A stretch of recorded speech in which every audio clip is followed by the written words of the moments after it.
अगर अपने किसी वालिदैन या अइज़्ज़ा की क़ब्र पे जाते हैं और उस क़ब्र को ज़रा सा ख़राब हालत में देखते हैं तो उनके दिल पे क्या गुज़रती है कि हमारे नाज़रीन, नौजवानों, तुम्हारी ड्यूटी ज़्यादा है। सोशल मीडिया के तुम उस वक़्त बहादुर कहलाओगे जब इस मैसेज को हमारी पूरी दुनिया तक पहुँचाओ कि हर एक डीपी अपनी लगाए, स्टेटस अपना लगाए, वी डिमांड, हम डिमांड करते हैं, वी डिमांड रीबिल्ड जन्नतुल बकी।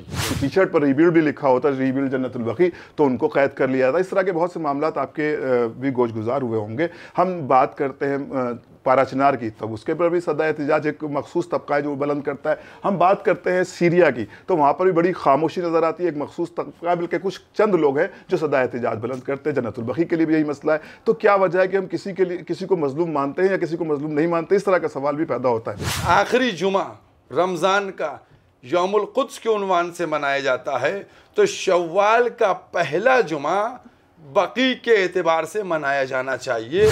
फिक्र नहीं करें कि हमारे 50 आदमी होना चाहिए, हमारे क्या 500 कम, नहीं, 10 आदमी हैं, 10 आदमी एहतिजाज करें, सोशल मीडिया के ऊपर उस वीडियो को डालें, नशर करें, समझिए, ताकि हर तरफ से, हर गांव, हर बस्ती से जन्नतुल बकी की तामीर नौ के लिए आवाज़ उठे। हज़रात मोमिनीन, अस्सलामु अलैकुम व रहमतुल्लाहि व बरकातुहू।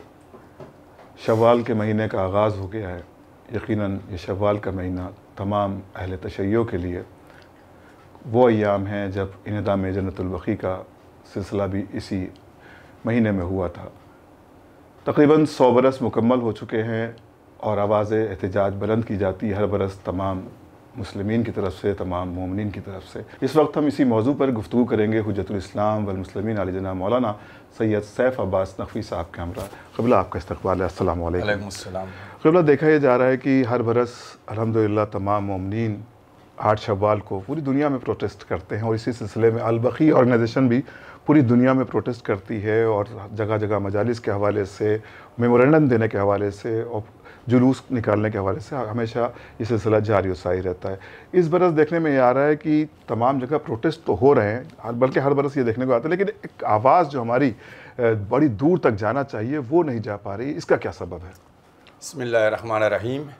देखिए, मैंने इस बात को, जो आपकी फ़िक्र है, तशवीश है, जी, इसको मैंने ज़ाहिर करते हुए अब की ईद के खुतबे में जहाँ वाज़ो नसीहत का सिलसिला रखा, वहाँ जन्नतुल बकी के हवाले से भी मैंने 3-4 मिनट गुफ्तगू की और मैंने लोगों को इस बात के ऊपर मुतवज्जे किया कि आज हम अगर गौर करें, कोई भी शख्स हो, जर्नल, और ये जज्बाती जुमले इसके हमारे नाजरीन जैसा कल्ब की गहराई से सोचें।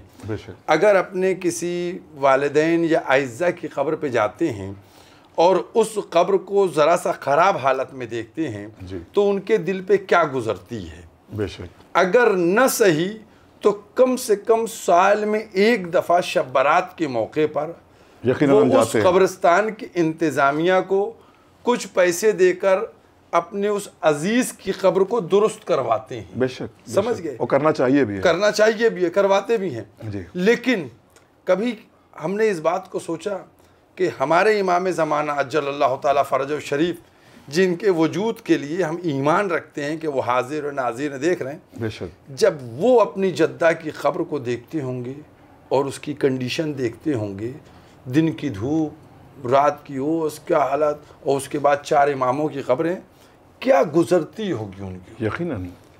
अब हम जिस दौर में हैं, हम नहीं जाकर तामीर कर सकते, और चूँकि हमारे साथ जो मुश्किलात हैं, लेकिन हम अपने इमाम से इतना तो कह सकते हैं कि मौला, अगर हमारे में ये इम्कान नहीं था कि वहाँ जाकर उसकी तामीर नौ कर सकते, तो कम से कम सदाए एहतिजाज हम बुलंद कर रहे हैं। मौला हर साल 8 शव्वाल को सदाए एहतिजाज बुलंद करके, एहतिजाज करके ये बतलाते हैं कि मौला, जो आपको गम है आपकी दादी और आपके अजदाद की जो क़ब्रें इस तरीक़े से हैं, मिस्मार की गई हैं, उसके लिए हम एहतिजाज। मैंने इसलिए अब की नौजवानों से, हर एक से कहा और ये बात रखी उनके सामने कि हमको इमाम ज़माना के सामने सुरखुरू होना है जी कि मौला हम काम कर रहे हैं बक़ी के लिए, बेशक हम बक़ी की तामीर नौ के लिए काम कर रहे हैं। तो मैंने नौजवानों सबके सामने रखा। आज आप देखिए, और ख़ास मैं अपने नाज़रीन से और सबसे कहूँगा, इस जुमले को और इस बात को हमारी आप लोग दूसरों तक भी पहुँचाएँ, पूरी दुनिया तक ये बात पहुँचे कि हमने अगर कोई छोटी सी गाड़ी ख़रीद ली तो उसका स्टेटस लगा लिया, उसकी डीपी बना के लगा ली, या इसी तरीके से और कोई मौका हुआ या कोई चीज़ हुई, बात हुई, हम उसको फ़ौरन स्टेटस पे ले आते हैं, लोगों में आम करते हैं, दुनिया देखे। जी। और हम डीपी उसकी लगाए रहते हैं। बेशक हम ये कहना चाहते हैं कि हमारे नाजरीन, नौजवानों, तुम्हारी ड्यूटी ज़्यादा है। सोशल मीडिया के तुम उस वक़्त बहादुर कहलाओगे जब इस मैसेज को हमारी पूरी दुनिया तक पहुंचाओ कि हर एक डीपी अपनी लगाए, स्टेटस अपना लगाए। वी डिमांड, हम डिमांड करते हैं, वी डिमांड रीबिल्ड जन्नतुल बक़ी। जज़ाकल्लाह। अभी कबल आपने एहतिजाज की बात की, अभी कुछ दिन पहले हमने देखा कि जब फ़िलिस्तीन का मसला हुआ था तो सारे मुसलमान एकजुट होकर प्रोटेस्ट कर रहे थे, और जो भी मजलूम हैं गाज़ा के मजलूमीन के लिए सदा एहतिजाज बुलंद करते हैं। तो क्या आम तौर पर इस तरह के हादसा सऊदी गवर्नमेंट के जानिब से किए गए और किए जा रहे हैं?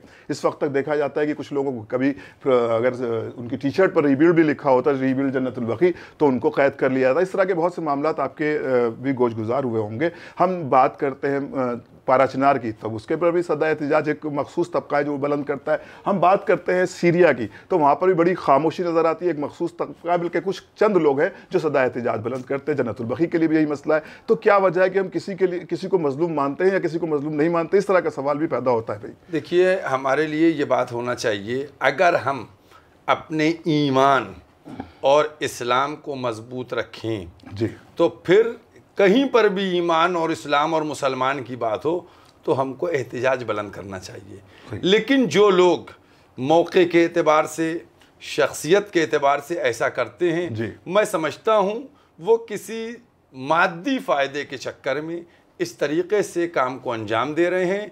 वरना मैं ये समझता हूँ, मैंने बहुत पहले भी ये बात रखी थी और कल इत्तेफाक से जुमे का दिन भी है कि अगर मैंने ये बात रखी थी, और इस बात को भी गौर करें हमारे नाज़रीन, अगर पहला आखिरी जुमा रमज़ान का यौमुल क़ुद्स के उन्वान से मनाया जाता है तो शव्वाल का पहला जुमा बक़ी के एतबार से मनाया जाना चाहिए। और हर जगह मैं आपके ज़रिए नाज़रीन को ये बताना चाहता हूँ कि आप लोग अपने शहरों में, कस्बों में, जहाँ कहीं भी हों, कोशिश ये करें कि अपने आइम्मा जुमा से कहें कि चंद लम्हा बक़ी के ऊपर खुतबे जुमा में गुफ्तगू की जाए, और 8 शव्वाल को इस तरीक़े से एहतिजाज हो। मैंने कहा नहीं कि अगर हर एक की डीपी में हैशटैग जन्नतुल बक़ी, रीबिल्ड जन्नतुल बक़ी इस तरीक़े से चलाया जाए, मैं समझता हूँ दूसरी कौमें मुतवज्जे होंगी, पूछेंगी क्या हुआ, ये क्या मामला है, जुस्तजू होगी, उनके सामने बात जाएगी तो हकीकत खुद सामने आएगी। लिहाजा हमको अपनी कौम तक महदूद नहीं रखना चाहिए, बल्कि दूसरों तक भी ये बात पहुंचाना चाहिए कि हमारे साथ कितना जुल्म हो रहा है, जारी है जुल्म हो रहा है। तो लिहाजा ये जुमे का जो कल का जुमा है, इसमें तमाम उलमा को, तमाम आइम्मा जुमा को खुतबों में तज़किरा करना चाहिए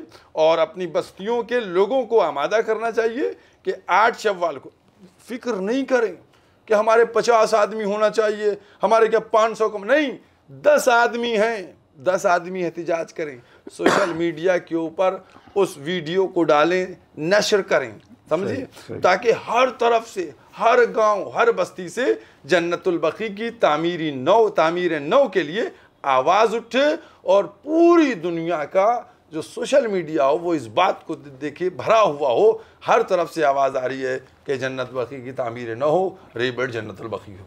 बहुत उम्दा बात आपने यकीनन हमारे सामीन को, बिलखुसूस हमारे नौजवानों के सामने आप, क्योंकि सोशल मीडिया की एक अपनी पावर होती है, एक ताकत होती है, हर आदमी अपने आप में एक लश्कर की तरह होता है।